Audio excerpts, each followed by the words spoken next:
कचरा कचरा कचरा। आज इंसान जूझ रहा है गंदगी से, दूषित वातावरण से, बदबू से, बीमारियों से। चाहे वो अमेरिका जैसा विकसित देश हो, चाहे भारत और चीन जैसे विकासशील देश हों, सभी देश सालाना करोड़ों टन कचरे से त्रस्त हैं। इस त्रासदी से अधिकांश राष्ट्र प्रभावित हैं। भारत के सभी महानगरों के डंपिंग ग्राउंड्स 100 फुट से भी ऊंचे पहाड़ों में तब्दील हो चुके हैं, जो जहरीली गैस और गंदा पानी वातावरण में घोल रहे हैं। ये कचरा हमारे घरों, दुकानों और प्रतिष्ठानों से छोटी छोटी मात्रा में रोजाना निकलता है, जो इकट्ठा होकर इन विशाल पहाड़ों का रूप धर रहा है। हमारे प्रधानमंत्री जी अपने श्वासोश्वास से देश को स्वच्छ और सशक्त बनाने के लिए जी जान से सेवा कर रहे हैं। हमारा फर्ज बनता है कि कंधे से कंधा मिलाकर उनका साथ दें। क्या हमारा देश स्वच्छ नहीं हो सकता है? अगर 125 करोड़ देशवासी तय कर लें कि मैं कभी गंदगी नहीं करूंगा, तो दुनिया की कौन सी ताकत है जो हमारे शहर गांव को आकर के गंदा कर सके? क्या इतना सा संकल्प नहीं कर सकते? ब्रह्मा कुमारीज की मुख्य प्रशासिका आदरणीय जानकी दादी जी, जो कि स्वच्छ भारत मिशन की ब्रांड एम्बेसडर थी, कहती हैं कि हमें तन, मन और आत्मा की शुद्धि कर सुंदर समाज बनाना है। यदि हम अपने दैनिक जीवन शैली में कुछ सुधार कर लें, तो निस्संदेह हम इस भयावह संकट को टाल सकते हैं। आइए इस समस्या को सुलझाने के लिए कुछ आसान उपायों को देखें। पहला, सर्वप्रथम हमें गीले कचरे और सूखे कचरे की छटाई को महत्व देना होगा। घर से निकला हुआ कचरा यदि ठीक से रिसाइकल हो जाए तो इससे बेहतर कुछ नहीं। यदि घर पर ही इसकी छटाई हो जाए तो लोहे से लोहा, प्लास्टिक से प्लास्टिक पुनः रिसाइकल हो जाएगा। रेलवे स्टेशन पर पानी की बोतल की रिसाइकलिंग मशीन लगी है। बोतल जहां तहां न फेंक कर इस मशीन में डालें, जिससे आप प्रति बोतल 5 रुपए की कमाई करें और देश की सफाई में मदद करें, तथा जैविक पदार्थ उपयोगी खाद में तब्दील हो जाएगा। जहां कई नगरपालिकाएं कचरा छटाई के कार्य को बखूबी निभा रही हैं। आइए नंबर 1 क्लीन सिटी इंदौर पर एक नजर डालें। स्वच्छ भारत का इरादा कर लिया हमने। मध्य प्रदेश का कमर्शियल कैपिटल है इंदौर। इंदौर मशहूर हो चुका है स्वच्छता के लिए, चकाचक रास्तों के लिए, साफ सुथरे नुक्कड़ और मोहल्लों के लिए। 20 लाख की आबादी वाला इंदौर बन गया है जीरो गार्बेज सिटी, देश का नंबर 1 क्लीन सिटी। पर इंदौर को नंबर 1 बनाए रखने के लिए कई सारी चुनौतियां 2018 में भी थी।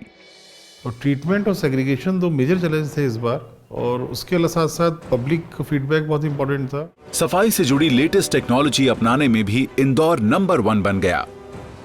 Door to door garbage collection 100% कराया गया। सेग्रीगेटेड गीले गार्बेज का कंपोस्ट बनाने के लिए इंदौर में बल्क प्रोसेसिंग यूनिट भी है और वो खाद में तब्दील हो जाता है। और सूखे वेस्ट से निपटने के लिए शहर के जितने भी रैक पिकर्स यानी कूड़ा उठाने वाले काम करते थे, उन्हें इस सेंट्रल फैसिलिटी पर लाया गया। इस नए और अनोखे कदम से आज रैक पिकर्स को रोजाना आमदनी तो होती ही है और साथ में कोई सूखा कूड़ा भी नहीं बचता। शहर की सबसे बड़ी चोइथराम मंडी से रोजाना 20 टन ऑर्गेनिक वेस्ट निकलता है। पहले तो इस कूड़े को लैंडफिल में ही डाल दिया जाता था, मगर स्वच्छता अभियान के तहत एशिया का सबसे बड़ा बायोमिथेनेशन प्लांट लगाया गया, जिससे सीएनजी पैदा की जाती है। ग्रीन एनर्जी की ये सबसे बड़ी मिसाल है। सफाई कर्मचारियों की फौज दिन में 2 बार पूरे शहर में झाड़ू लगाती है। इंदौर के सभी 85 वार्ड से कूड़ा इकट्ठा करने के लिए 350 छोटे कचरा वाहन दौड़ते रहते हैं। जीपीएस सिस्टम के जरिए इन सभी वाहनों की लाइव ट्रैकिंग की जाती है और इसके लिए बनाया गया है हाईटेक कमांड सेंटर, जो इंदौर के सफाई काम पर दिन रात डिजिटल नजर बनाए रखता है। स्वच्छता के लिए हमने महापौर हेल्पलाइन 311 इंदौर शुरू किया।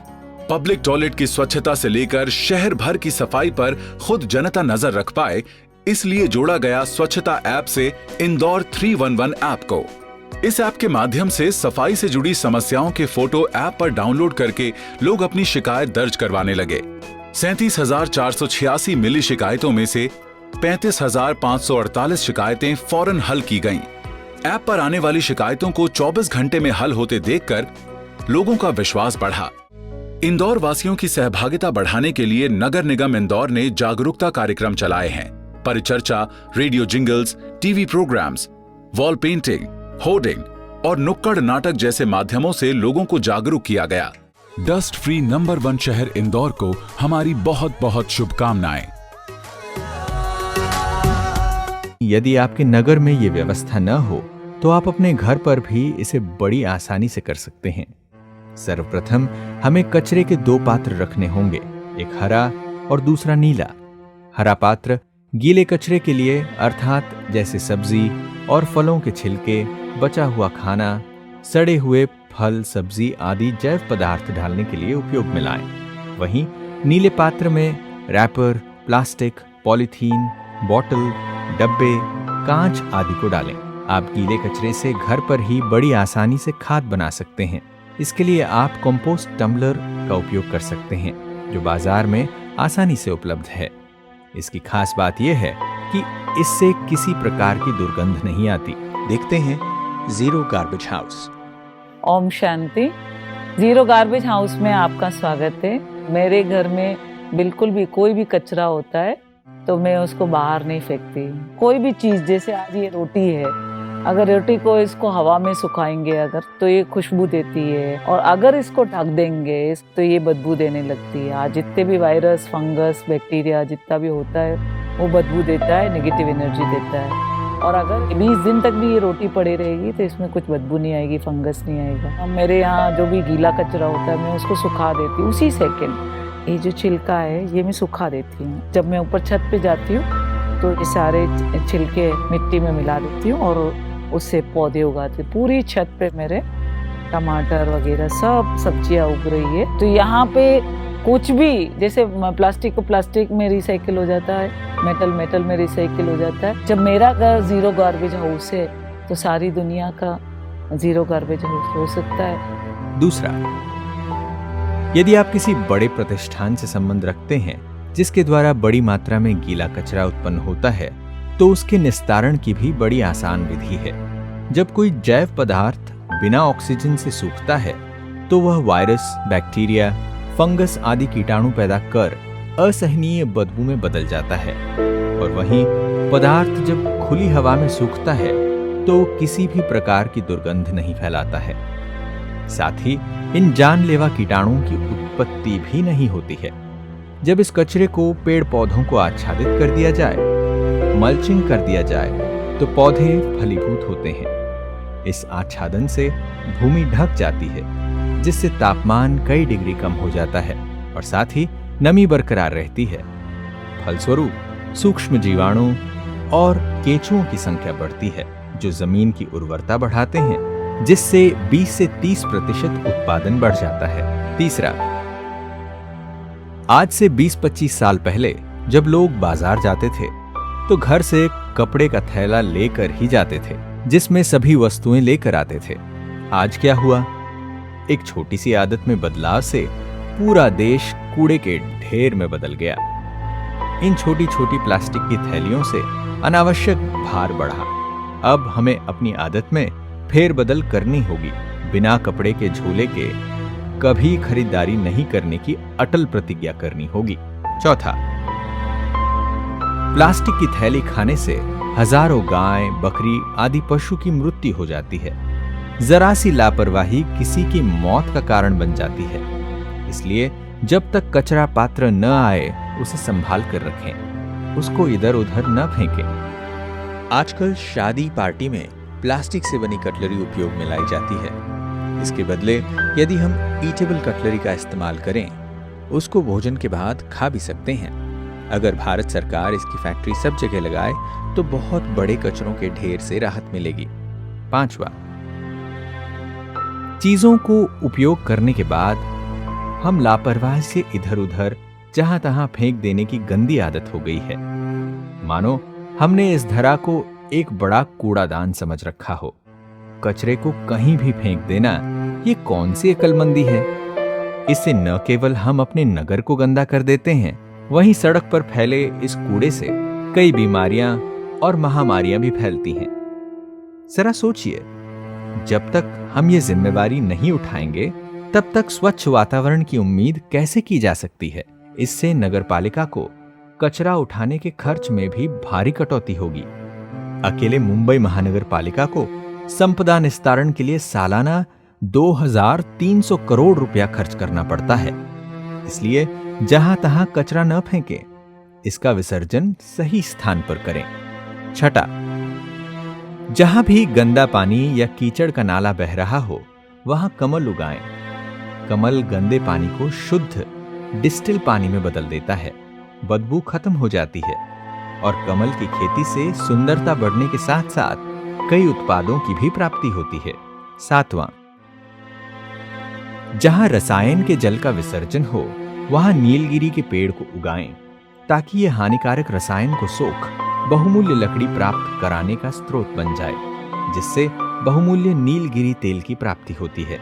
साथ ही यदि इको क्लीन लिक्विड, जो कि एक हर्बल प्रोडक्ट है, उसका प्रयोग कर गंदे पानी को शुद्ध कर दोबारा इस्तेमाल करें। इस उद्योग को इतना बढ़ावा दें ताकि इसका प्रयोग जन जन तक पहुंच सके। आठवां, हॉस्पिटल से निकलने वाले कचरे को बहुत ही सावधानी से अलग कर उसका सही जगह विसर्जन करें, जिससे समाज सुस्वस्थ रह सके। नौवां, मोबाइल, लैपटॉप, टीवी आदि इलेक्ट्रॉनिक उपकरणों आदि के ई वेस्ट को ई स्टेशन तक अवश्य पहुंचाएं ताकि हानिकारक हैवी मेटल से समाज की सुरक्षा हो सके। 10वां, बाह्य जगत की स्वच्छता के साथ साथ अंतर जगत की स्वच्छता का भी बड़ा महत्व है। अंतर मन से निकले एक एक संकल्प का संपूर्ण बाह्य जगत पर असर पड़ता है। जब हम अच्छे संकल्पों का सृजन करते हैं तो अच्छे वायुमंडल का निर्माण होता है। वहीं उसके विपरीत हमारे बुरे और नकारात्मक संकल्पों का वायुमंडल पर बुरा प्रभाव होता है। जब हम राजयोग मेडिटेशन का सतत अभ्यास कर स्वयं को आत्मा समझ परमात्मा से संबंध जोड़ते हैं तो हमारे मन का शुद्धिकरण हो जाता है, जिससे घर घर आश्रम बन जाते हैं। तो आइए इन 5 आर को हमेशा याद रखें। पहला, रिड्यूस, जितना हो सके संसाधनों और पदार्थों का कम उपभोग करें। जितना इन चीजों का उपभोग रिड्यूस होगा उतना कचरा कम होगा। दूसरा, रीयूज, जितना हो सके कई वस्तुओं को जैसे प्लास्टिक की थैली, बोतल आदि को एक बार नहीं बार बार इस्तेमाल करें, रीयूज करें, जिससे कुल पैदा किए गए कूड़े की मात्रा को घटाने में मदद मिलेगी। तीसरा, रिसाइकल, ऐसे कई पदार्थ हैं जिसे रिसाइकल किया जा सकता है, अतः हम उपयोग की हुई कई वस्तुओं को फेंकने के बजाय उन्हें इकट्ठा करें, फिर रद्दी वालों को बेच दें, जिससे रिसाइकल हो वे चीजें नए उत्पाद के रूप में बदलकर बार बार काम में ली जा सकें। चौथा, रिप्रोड्यूस, पुरानी चीजों से अनेक कलापूर्ण वेस्ट से बेस्ट वस्तुएं बनाकर हमें कारगर रोजगार भी देती हैं। इसे रिप्रोड्यूस करने से नए आयाम खुल जाते हैं और संपदा की बचत होती है। पांचवा, रिजुविनेट, परमात्मा प्राण ऊर्जा को जब हम राजयोग ध्यान साधना के द्वारा ग्रहण करते हैं तो हमारा प्रभामंडल ओजस्वी तेजस्वी हो जाता है और हमारे प्रभामंडल से दिव्य ऊर्जा संपूर्ण ब्रह्मांड में फैलती है, जिससे धरती, अंबर, जल, वायु और अग्नि सभी प्रदूषित तमो प्रधान तत्वों के अव्यय रिजुविनेट हो पुनः नए शुद्ध, पावन और सतो प्रधान अव्यय में बदल जाते हैं, जिससे ये धरा सुंदर स्वर्ग में बदल जाती है। यदि हम इन 5 आर को अपने जीवन शैली में आत्मसात करें तो इसका लाभ न केवल हमें व्यक्तिगत स्तर पर मिलेगा परंतु राष्ट्रीय स्तर और वैश्विक स्तर पर भी इसका सुखद प्रभाव रहेगा। तो आइए कुछ क्षण निकालें और देखें कि किस प्रकार हम प्रकृति को सकाश दे सकते हैं। मैं धरती का चैतन्य सितारा हूं। मैं दिव्य आत्मा विश्व कल्याणकारी होकर विश्व ग्लोब पर विराजमान हूं।